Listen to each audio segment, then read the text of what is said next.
Ya, Bapak Ibu, saya akan menyampaikan terkait review dan juga evaluasi dari Growing Together bulan Februari. Ya, dari Growing Together bulan Februari, kita akan sama-sama sudah bersama membahas terkait Endless Love. Ada 4 topik besar yang sudah kita diskusikan dan masing-masing satu minggu kita mendiskusikan satu topik. Untuk topik yang pertama bicara tentang kasih yang instan. Topik yang kedua kasih yang bersyarat. Topik yang ketiga kasih yang sulit. Dan topik yang keempat kita belajar dari video Tetelestai yang judulnya Janji. Jadi kita berdiskusi yang selama ini yang masih berlangsung tentang kasih Allah. Nah, untuk reviewnya kita masuk dalam topik pertama, Bapak Ibu.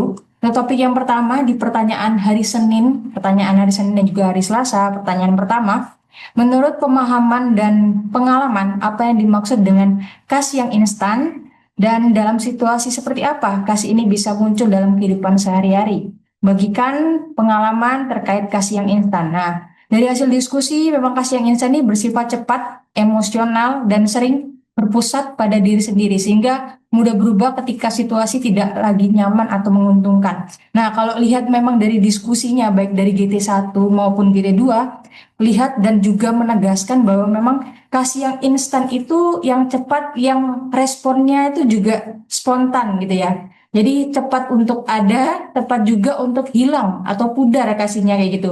Dan lihat bagaimana didasarkan pada kasih yang instan itu didasarkan pada emosional atau berdasarkan emosi sendiri. Jadi fokusnya atau pusatnya itu kepada diri sendiri, tergantung diri sendiri seperti apa. Maka mudah berubah. Ketika situasinya lagi nyaman, maka kasihnya ada atau kasihnya timbul. Ketika kondisinya lagi baik atau moodnya lagi baik, kondisinya baik, maka kasih itu akan timbul. Tapi kalau kebalikannya, ketika lagi tidak nyaman atau lagi tidak menguntungkan atau lagi mengalami kesulitan, maka kasih itu pudar. Itu dari hasil diskusi untuk pertanyaan hari Senin dan juga hari Selasa. Kemudian selanjutnya di pertanyaan hari Rabu dan juga hari Kamis, ayat firman Tuhan yang menolong untuk memiliki ketajaman untuk membedakan antara kasih yang instan dan juga kasih yang murni atau kasih yang sejati. Dan bagaimana ayat tersebut menegur dan menguatkan dan kenapa. Nah, dari hasil diskusi melihat bahwa setiap peserta menyadari melalui firman Tuhan bahwa kasih sejati itu bersifat sabar, tidak egois, dan berakar pada Kristus. Jadi bukan sekedar dorongan atau dorongan perasaan sesaat. Nah, dari hasil diskusi juga setiap dari peserta juga mengirimkan atau sharingkan terkait ayat-ayat yang menolong untuk membedakan ya, salah satunya dari Roma, kemudian Korintus, 1 Yohanes, dan banyak ayat-ayat lainnya. Ini saya cuma sertakan beberapa, tapi dari setiap peserta juga mengirimkan sharing atau ayat-ayat ini. Nah, dari ayat-ayat ini memang peserta melihat bahwa memang berbeda antara kasih yang sejati dengan kasih yang instan. Kalau kasih yang sejati itu berakar kepada Kristus yang lahirnya daripada Allah sendiri. Kemudian diidentifikasilah sifatnya sabar, tidak egois, bagaimana kasih yang sejati itu juga tidak mudah hilang. Dan lihat juga eh, ini bukan hanya berdasarkan perasaan kita sendiri, tapi memang bagaimana ini berasal daripada kasih Allah. Dan itu yang menjadi dorongan kita untuk mengasihi. Nah, selanjutnya Bapak Ibu untuk pertanyaan hari Jumat dan juga hari Sabtu di dalam era digital dan AI saat ini, hal praktis apa yang akan dilakukan sebagai orang percaya agar tidak terjebak dalam budaya kasih yang instan? Dimulai dari hari ini dan ke depannya, hal-hal tersebut mana yang paling sulit dan mengapa? Nah, lihat dari diskusi yang berlangsung, beserta mengambil tindakan memperlambat respon, menjaga motivasi, dan melawan budaya serba instan. Meskipun konsistennya itu menjadi tantangan utama. Lihat dari GT1 dan juga GT2, bagaimana kasih yang instan ini, kita mau lihat langkah praktis yang kita ambil, khususnya di bagian era digital dan juga AI. Kalau kita terjebak dalam budaya kasih yang instan ini, apa yang akan kita lakukan?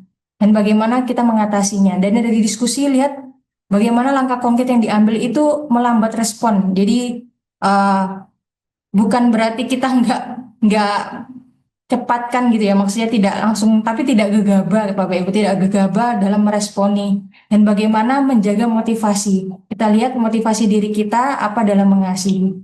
Dan tentunya ini juga lihat dari era digital dan juga era AI yang serba instan, yang cepat, yang maunya mencari validasi. Nah, itulah yang menjadi tantangan dan bagaimana bukan hanya memahami itu yang jadi masalah, tapi yang jadi masalah bagi setiap peserta adalah tantangannya adalah konsisten. Untuk memahaminya sudah paham, tapi bagaimana konsisten untuk melakukannya itu, untuk menjalankannya itu dalam jangka panjang itu yang menjadi tantangan utama yang diketahui dari diskusi kita di hari Jumat dan Sabtu untuk topik yang pertama.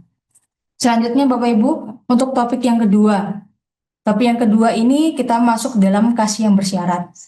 Nah, di pertanyaan hari Senin dan juga hari Selasa, ini menurut pengalaman dan pengamatan seperti apa bentuk kasih yang bersyarat itu.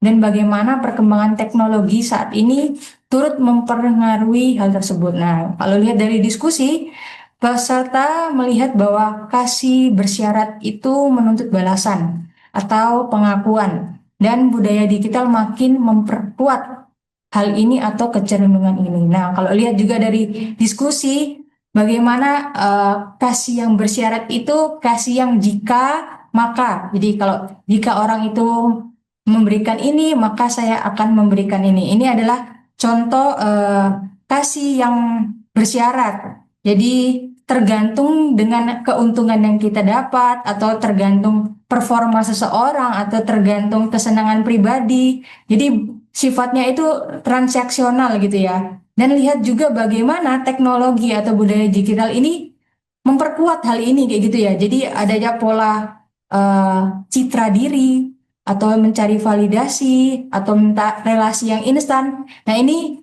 membuat kita yang jadi penekanan gitu, ini yang membuat kita jadi selektif gitu ya dalam mengasihi. Dan itu yang menjadi hal yang paling urgent yang dalam didiskusikan dalam topik 2 di hari Senin dan juga hari Selasa.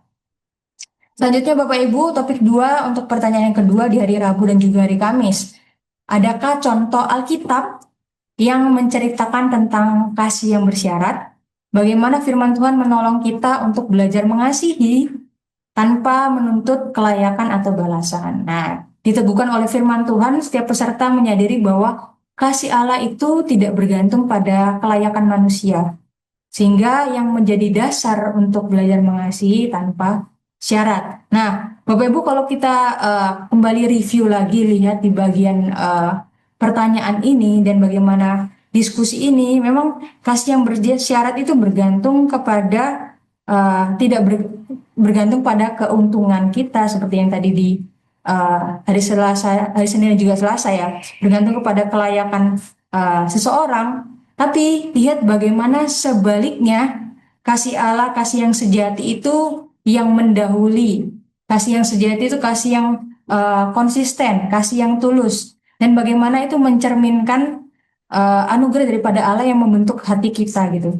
Dan itu yang menjadi dasar untuk kita bisa belajar mengasihi tanpa syarat, yaitu kasih yang daripada Allah itu sendiri. Nah, selanjutnya Bapak Ibu untuk topik 2, untuk hari Jumat dan juga hari Sabtu di tanggal 13 sampai 14 Februari 2026 ini langkah konkret yang diambil untuk mempraktekkan firman Tuhan tentang mengasihi tanpa menuntut balasan dan apa tantangannya dan apa tantangannya. Nah, dari langkah konkret dalam kehidupan sehari-hari dari setiap diskusi peserta mau mengambil langkah kecil yaitu untuk mengasihi tanpa motif tersembunyi gitu ya. Mengambil sambil bergumul melawan ego dan juga keinginan dihargai. Nah, lihat dari diskusi ini Bapak Ibu, memang bagaimana mempraktekkan kasih yang menuntut balasan atau kasih yang tidak bersyarat ini, kita harus masuk dalam langkah konkretnya.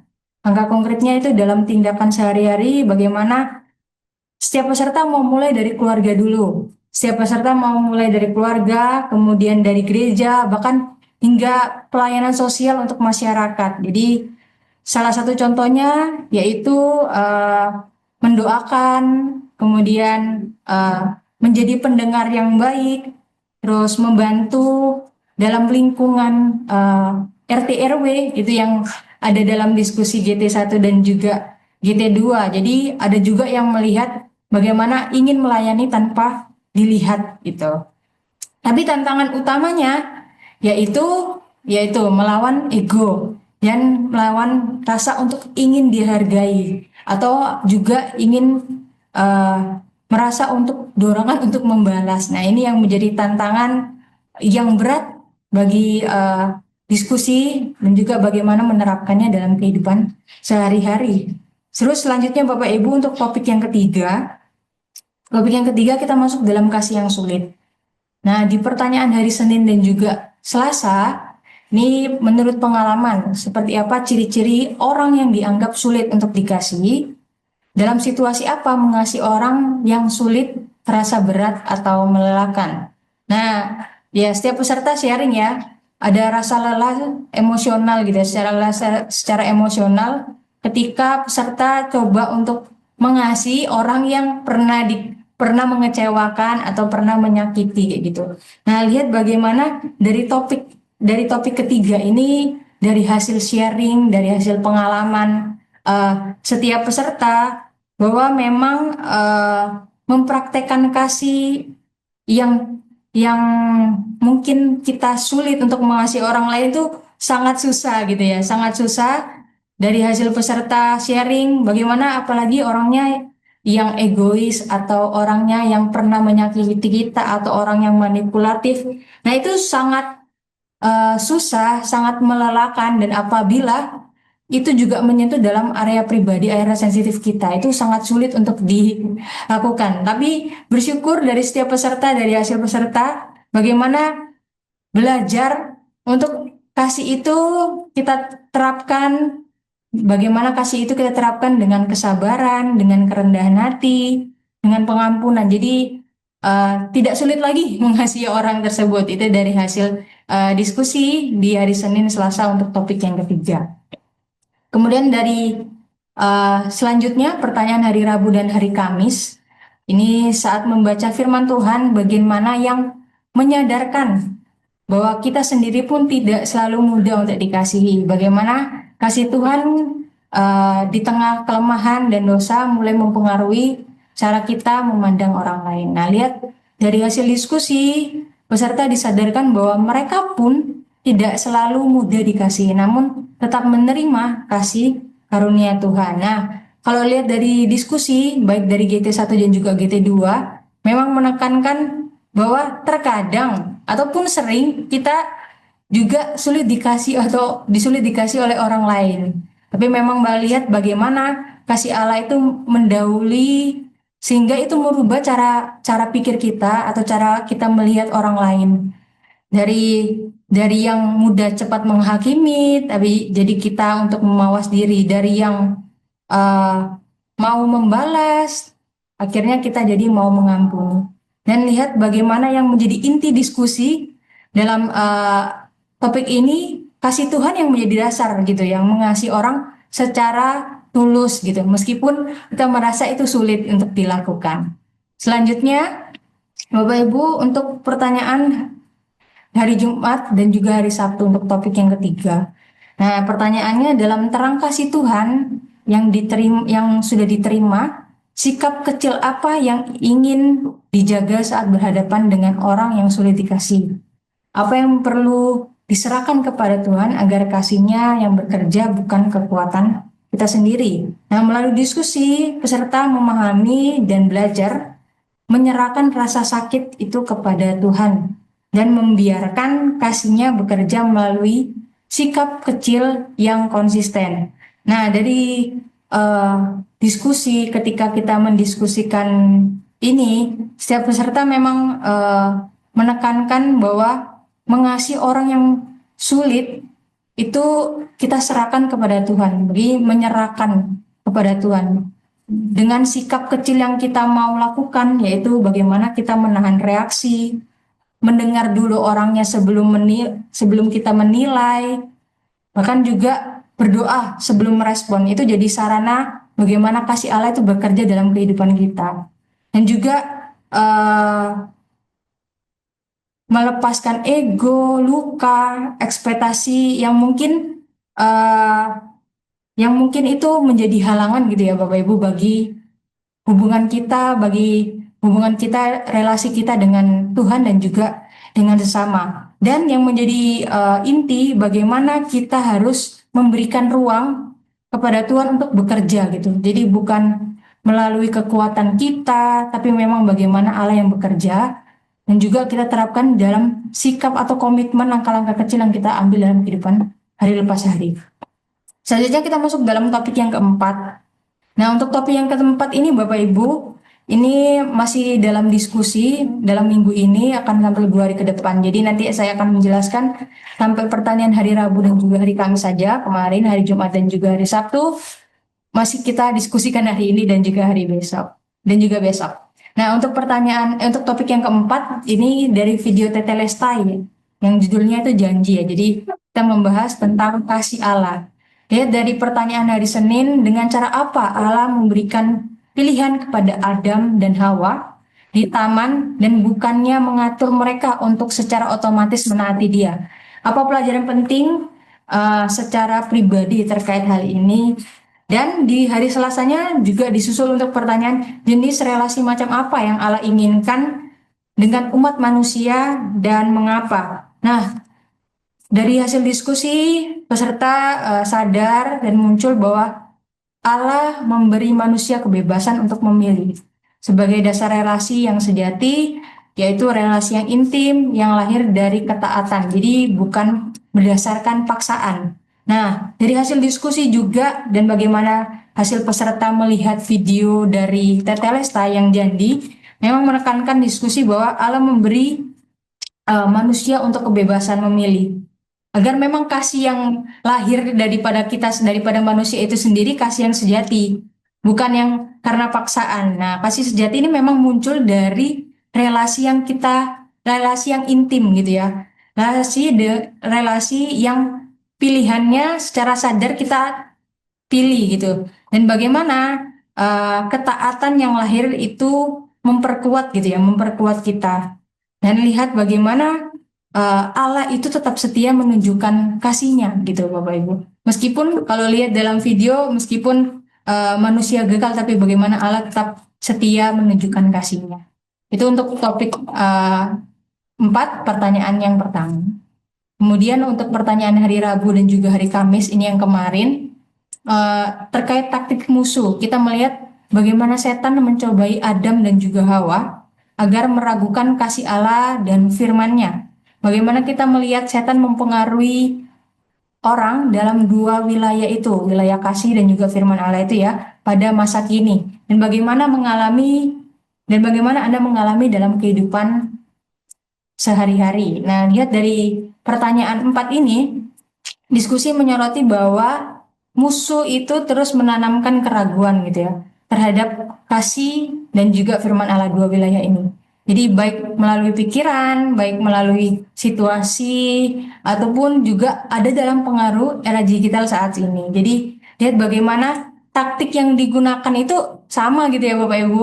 Sama-sama dari dulu, sekarang juga sama. Bagaimana menanamkan keraguan, bagaimana menanamkan keraguan terhadap kasih dan bagaimana menanamkan keraguan terhadap firman Allah. Nah, ya ini hal-hal kecilnya yang diberikan contoh oleh setiap peserta, bagaimana seringnya itu melalui ego, melalui kesombongan, melalui keinginan instan, dan uh, setiap peserta juga memberikan inilah yang menjadi kunci, yaitu kita berpegang kepada firman Tuhan. Jadi kita harus berpegang kepada firman Tuhan, harus doa, harus ada kerendahan hati, dan juga bagaimana yang jadi konsen juga di salah satu diskusi yaitu tentang komunitas, bagaimana komunitas itu menolong juga.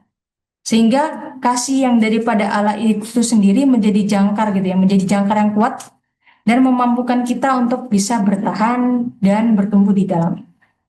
Nah, itu untuk pertanyaan yang hari Jumat dan hari Sabtu tidak saya jelaskan karena kita belum selesai untuk mendiskusikannya Bapak Ibu. Selanjutnya Selanjutnya saya akan ini adalah peserta dan juga peserta Growing Together bulan Maret, baik yang mengikuti Zoom maupun yang ikut berdiskusi, ada 53 peserta. Ya, bersyukur untuk setiap peserta yang sudah ada dan kiranya bisa mengikuti untuk Growing Together bulan Maret. Nah, selanjutnya Bapak Ibu saya akan menjelaskan terkait evaluasi.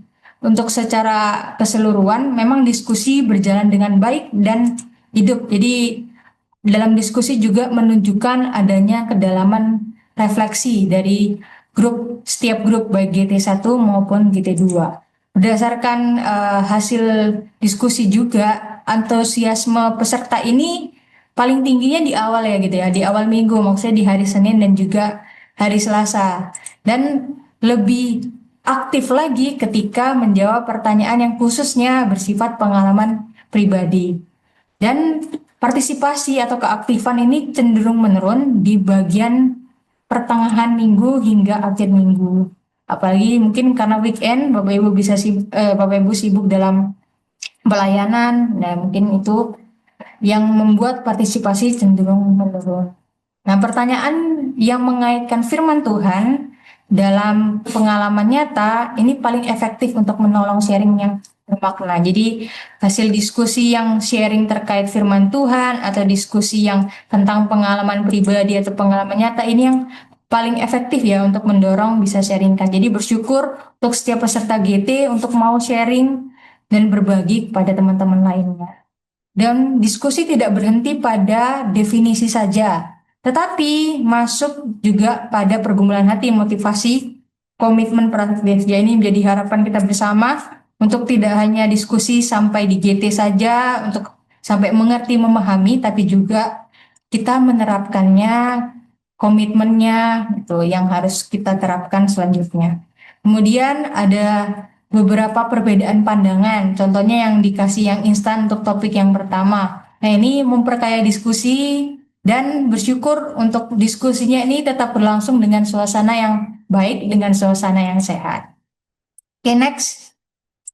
Ya, untuk keaktifan dan juga konsistensi dari fasilitator, baik fasilitator dari Sabda maupun fasilitator partner, itu sangat mempengaruhi untuk dinamika diskusinya. Kemudian terdapat beberapa peserta yang konsisten aktif. Nah, bersyukur dan mengapresiasi setiap peserta yang sudah konsisten aktif, tapi memang masih ada sebagian peserta yang masih perlu didorong agar memang supaya diskusinya ini lebih merata. Nah, beberapa pertanyaan di akhir topik ini kurang mendapatkan respon gitu ya. Jadi menunjukkan perlunya pengaturan ritme dan juga beban untuk sama-sama kita mau berdiskusi. Untuk suasana diskusinya hangat, terbuka, dan memberi ruang untuk kesaksian yang jujur. Nah, itu bersyukur karena ini kita growing together, bertumbuh bersama, jadi kita bisa saling menguatkan teman-teman di dalam grup masing-masing. Secara keseluruhan, GT2 Februari 2026 ini jadi ruang pertumbuhan iman dalam memahami dan menghidupi kasih Allah secara lebih nyata. Meskipun masih perlu penguatan dan menjaga konsistensi, partisipasi hingga akhir diskusi. Nah, saya juga berterima kasih kepada Bapak Ibu peserta yang sudah mau menjadi fasilitator partner. Ada Ibu Dina, Ibu Sanur, Pak Rian, Pak Agus yang sudah mau jadi fasilitator partner. Saya ucapkan terima kasih. Jangan kapok, kita bisa pelayanan lagi untuk bulan selanjutnya. Oke, ya Bapak Ibu, ini ada quote yang diupload di Instagram Going Together. Bapak Ibu bisa lihat, bisa akses, bisa sharekan juga. Ini ada quote dari Ibu Melce, ada dari Pak Yanto, ada dari Pak Esther Nugroho, dan dari Ibu Josephine. Terima kasih Bapak Ibu yang sudah memberikan quote dari hasil diskusi Bapak Ibu. Nah, selanjutnya ini juga ada sharing pendapat dari Ibu Irena Utama dari GT2 untuk topik yang kedua. Terima kasih Ibu sudah mau sharingkan untuk pendapatnya. Nah, ini Bapak Ibu juga bisa lihat ada spektrum ayat yang sudah dibuat. Bapak Ibu bisa lihat dalam Sabda Growing Together Instagramnya. Nanti Bapak Ibu juga bisa sharekan ya dalam kelompok Bapak Ibu atau komunitas Bapak Ibu lainnya. Ini juga ada video edukasi. Video edukasi ini diambil dari topik kita ya Bapak Ibu. Topik kita, nah ini diambil dari kasih agape. Nah Bapak Ibu bisa lihat, ini dibuat pakai notebook LM sehingga memudahkan kita untuk bisa melihat memang kasih yang agape. Kasih agape. Oke, terima kasih banyak Bapak Ibu. Berikut demikian saya sampaikan terkait review dan juga evaluasi GT bulan Februari.